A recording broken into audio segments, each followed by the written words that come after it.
ரிஷபம். கார்த்திகை 2, 3, 4 பாதங்கள். ரோகிணி மிருகசிரீஷம் 1, 2 பாதங்கள். கிரகநிலை: தைரிய வீரியஸ்தானத்தில் குரு, சுகஸ்தானத்தில் கேது, ரண ருண ரோகஸ்தானத்தில் சூரியன் புதன் வக்ர சுக்கிரன், சப்தமஸ்தானத்தில் செவ்வாய், தொழில் ஸ்தானத்தில் சனி வக்ரம் ராகு என கிரகநிலைகள் உள்ளன. பலன்கள்: இந்த வாரம் ரணருண ரோகஸ்தானத்தில் சூரியனுடன் ராசிநாதன் சுக்கிரன் இணைந்திருக்கிறார். வீண் செலவு ஏற்பட்டாலும் அதை சமாளிக்கும் விதத்தில் வரவும் இருக்கும். பயணங்கள் மூலம் அலைச்சல் அதிருப்தி உண்டாகலாம். கனவுகளால் தொல்லை ஏற்படலாம். சரியான நேரத்தில் தூங்க முடியாத சூழ்நிலை உருவாகும். உஷ்ண சம்பந்தமான நோய் உண்டாகலாம். தொழில் வியாபாரத்தில் பணத்தேவை ஏற்படலாம். கடன் விவகாரங்களில் கவனமாக செயல்படுவது நல்லது. உத்தியோகத்தில் இருப்பவர்கள் ஓய்வில்லாமல் பணியாற்ற வேண்டி இருக்கும். இயந்திரம், நெருப்பு, ஆயுதத்தை பயன்படுத்துவோர் மிகவும் கவனமாக இருப்பது அவசியம். குடும்பத்தில் தேவையற்ற பிரச்சனைகள் உருவாகலாம்.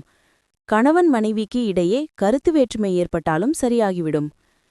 வீடு, வாகனம் தொடர்பான செலவுகள் உண்டாகலாம். பிள்ளைகளுக்காக கூடுதல் செலவு செய்ய வேண்டி இருக்கும். உறவினர்களிடம் கவனம் தேவை. பெண்களுக்கு மற்றவர்களின் வேலைகளுக்காக அலைய நேரிடும். கலைத்துறையினருக்கு பணவரத்து திருப்திகரமாக இருக்கும்.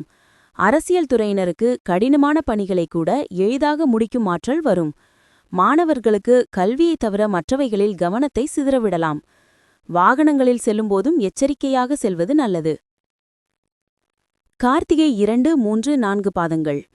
இந்த வாரம் கடந்த காலத்தில் உங்களை விட்டுச் சென்றவர்கள் விரும்பி வந்து சேர்வார்கள். உறவு பலப்படும். தொலைபேசி தொடர்பு மூலமாக சிலர் புதிய தொழில் ஒப்பந்தங்களை ஏற்படுத்தி லாபம் தேடும் முயற்சியில் ஈடுபடலாம். குடும்பத்தில் மகிழ்ச்சிக்கு குறை இருக்காது. சுப நிகழ்ச்சிகள் இடம்பெறும். ரோகிணி. இந்த வாரம் சில அத்தியாவசிய தேவைகளுக்கு செலவு செய்ய பண பற்றாக்குறையை சந்திக்கலாம்.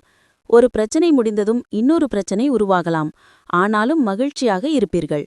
உங்கள் பிரச்சனைகள் எவ்வளவு இருந்தாலும் தோல்வியும் தொய்வும் இல்லாமல் சமாளித்து ஜெயிக்கலாம். மிருகசிரீஷம் 1, 2 பாதங்கள். இந்த வாரம் எடுத்த காரியங்களில் உடனே வெற்றி ஏற்படும். சில காரியங்களில் தாமதமாக வெற்றி ஏற்படும். உங்கள் விடாமுயற்சிதான் உங்களுக்கு வெற்றியை தேடித்தரும். பழகும் நண்பர்களை எடை போட முடியாது. வெளுத்ததெல்லாம் பால் என்று நம்பும் உங்கள் பெருந்தன்மையை கொஞ்சம் ஒதுக்கி வைக்கவும். பரிகாரம்: ஆண்டாள் தாயாரை வணங்குவது நன்மை தரும்.